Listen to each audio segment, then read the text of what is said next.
Hey everybody, before we get to this video, really quick, just give me a minute for our friends at Skillshare. I've talked about Skillshare before. You've heard of them before. Skillshare is an online learning community for creators with more than 25,000 classes in design, business, and more. Their premium membership gives you unlimited access so you can join the classes and communities that are just right for you and set and achieve your New Year goals. All you need is this. Do it from the comfort of home or the park, a Starbucks, anywhere you want.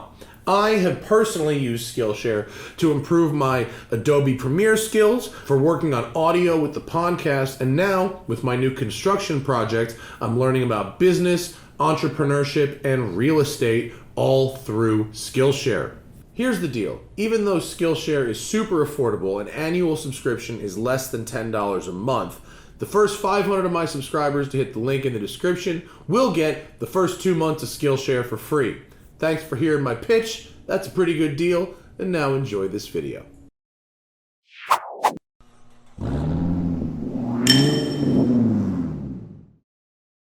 Morning, kids. Happy New Year. First recording of 2019 for me with the Zack. Hello. And we're going to do what we refer to as efficient filming today. This is the Veloster N.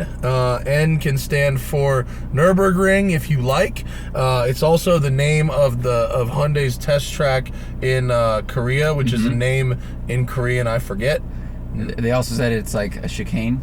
Yeah, which, yeah, or it comes after M, which is sort of appropriate because BMW's chief performance engineer, if that's his title, Albert Biermann, was stolen by Hyundai, which led to cars like the Kia Stinger, the Genesis G70, which I loved, and this, the Veloster N. So to build this car, they take the regular Veloster, and then they change a lot. It's got a 2-liter turbo motor based on the Sonata turbo engine, but with a lower compression and a bigger turbo. With the performance pack, which this has, it's 275 horsepower, 260 pounds of torque. It also has an electronic limited slip diff, a valved active exhaust, bigger brakes, 19-inch wheels, and P0 tires. The performance pack on this is like the Z51 pack in a ZR in a Z06 or a Corvette. You just got to get it. Yeah. You just have to get. It's worth LSD. it. It's worth it for the diff alone. Yes. And all of these things, the adaptive shocks, the steering, the diff, they can all be adjusted through the menu, which is very BMW M-like. And then you have a programmable button on the steering wheel to quickly get back to your favorite settings. So my favorite settings are normal steering, normal shocks, aggro throttle response, aggro diff, stability control, muted, rev matching off. So those are all the things you can toggle. Oh, exhaust loud. Exhaust. Sounds good. It does sound good. Yeah, it does sound good. All right, well, let's go for a drive and we'll talk more on the road.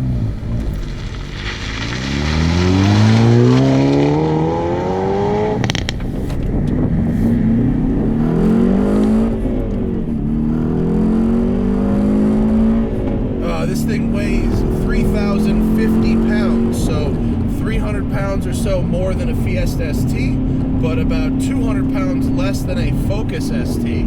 I think it actually slots nicely in between those two cars.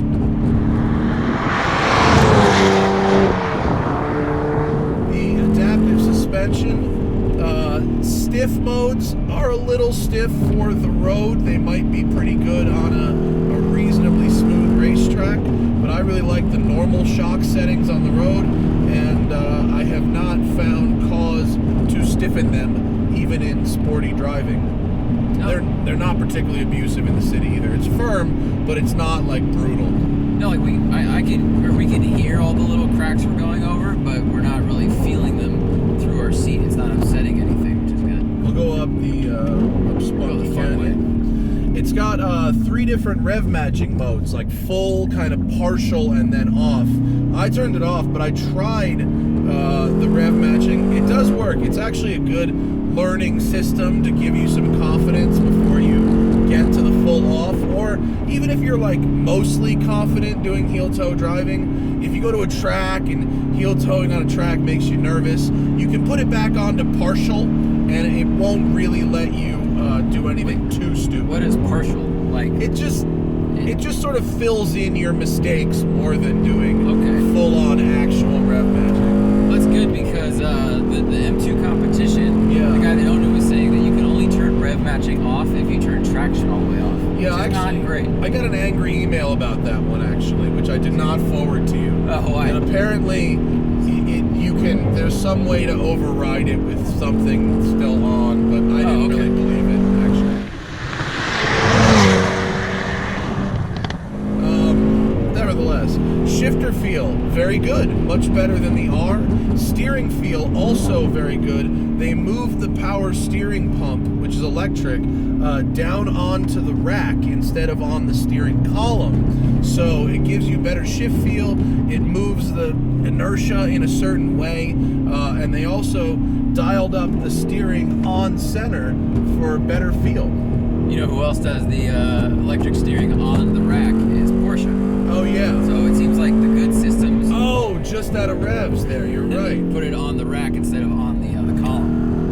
6,750 RPM is the red line. Peak torque begins at 1450, so you really have a very wide power band to work with. Even if it seems to run out of gear right there, this road seems a little too fast for second, a little too short for third.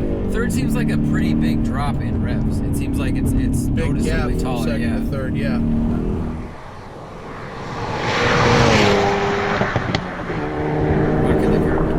There's no, I really like the diff in this car. This right here has a great amount of power and torque at the front wheels with balanced, with the diff. So you don't get much torque steer. You're able to get the power down. It doesn't want to rip the wheel out of your hands. And with the P0s, you do still get a lot of grip. So you don't have a lot of this fighting and clawing for grip like we used to get in the Fiesta ST all the time, where it just blow the tires off because it had too much power. You also don't get any of the lean from the Fiesta, and this feels more even instead of the Fiesta's kind of rear bias to swing out. Right. So Hyundai's philosophy, because this car right here is just under 30 grand. It's 27.5 base and then 2,100 for the performance pack. So I think it's a good value.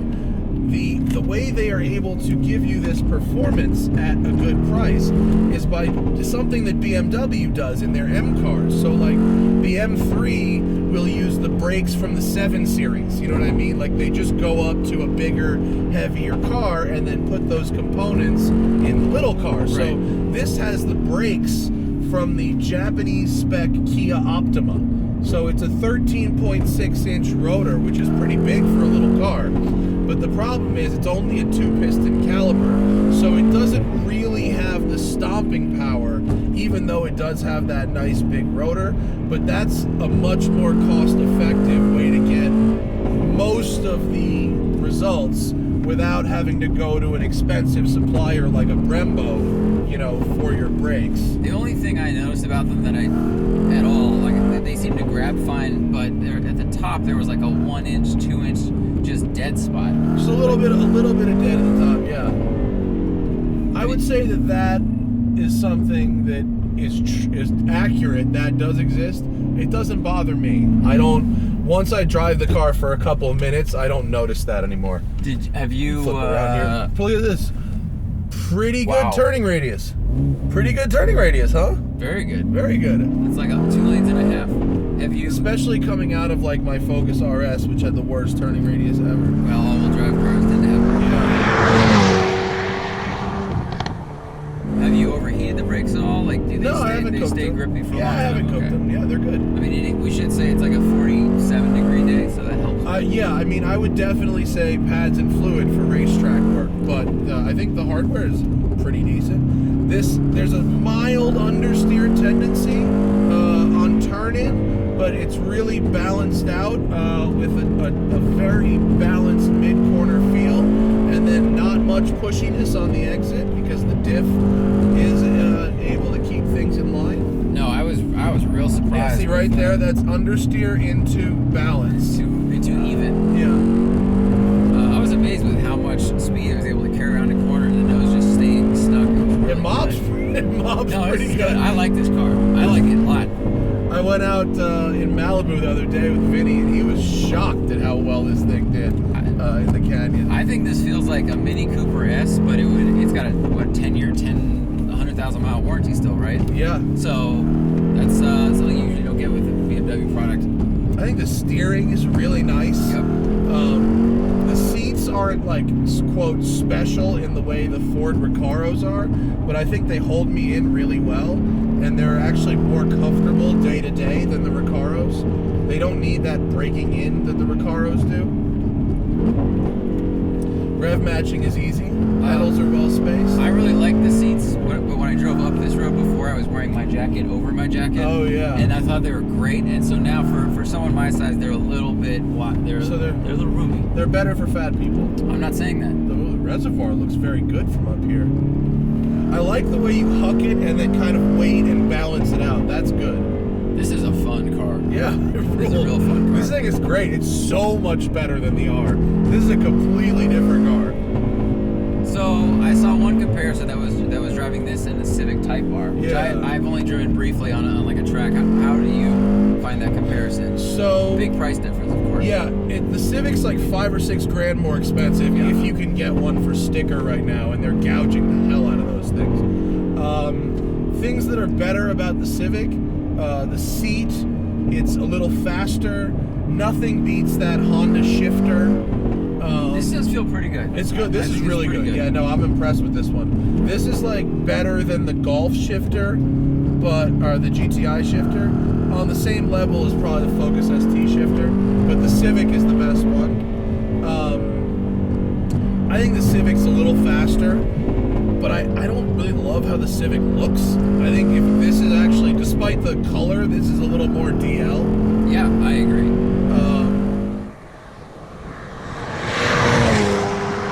I think this sounds better than the Civic, and I think the MMI system is better in this than it is in the Honda. But I think the Civic is a little quicker. If you were going for a full race car, you'd go Civic but I Type think R, in canyons and in day to day, it's not enough quicker that it makes a difference. No, and I think the looks of this definitely win over the Civic Type. Like I could live with this. I think I could walk out of my house every day and go, Yeah. oh, cool. But I can't do it with the Civic. Although, I don't know about you, I've said this every time I've driven a Veloster, I don't like the asymmetrical doors. I wish it just had 4 doors. I mean, even though really no one's sitting behind me, this door is bigger than that door. Yep. And that's annoying to me, especially when I pull into my garage, which is kind of tight. If I had the shorter door, I could open it a little wider. Have you gotten in and out of this Yeah. car and tested it? So it's enough. It's not as enough bad. room. I've had the same problem with, M3 versus M4. Same Oh, thing. yeah, I don't like totally. the coupe because of the long doors. I just wish the third door was a clamshell. If they're Right. going to do it, do the RX-8. Yeah, commit to the clamshell. Yeah. I think there's probably a structural thing, and you need that pillar there. Probably. I mean, with safety standards, they only get better every year, so You know what I do a like? safer thing. Blue seat belts. It's easy to find. I like the blue seat belts. It was very easy to find because this is a sea of black plastic. This thing is layout fast. below. Like, Hyundai says 155, but multiple early reviews said that on the Autobahn they cracked 160 in this thing. Like, Really? That's fast. That is yeah. very fast. And, interior, it's, calling it a letdown seems mean, but there's a lot of hard black plastic in here, and it's definitely somewhere that they cut costs a little bit. Like, I could live with it. Like, it wouldn't keep me out of the car, but the interior materials are not as nice as the Fords. No, that's true. Yeah. I think it's even with the Civics. You know, the SI. Civic or the has a Type better R. seat, but that's about But I it. meant, Yeah, I the mean, as rest far is as that, this yeah. goes, and I think the layout here is clearer than the Civic, and I like the way the buttons are done versus Yeah. like the Civic Si. It's good. The gauges are good. I like the screen. It's a good car, man. It's a good car. It's a really nice car. It's definitely worth the money they're asking for it. It's much better than any other Veloster I've driven. It's definitely in the same league as Civic Type R, if not exactly the same. You know, it's worth exploring both. I like how M-like it is. There are notes of BMW M in this car for sure.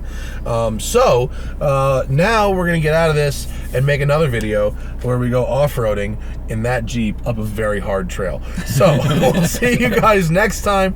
Thank you for watching. Send your submissions to Zack, TheSmokingTire@gmail.com, and I'll see you later. Bye.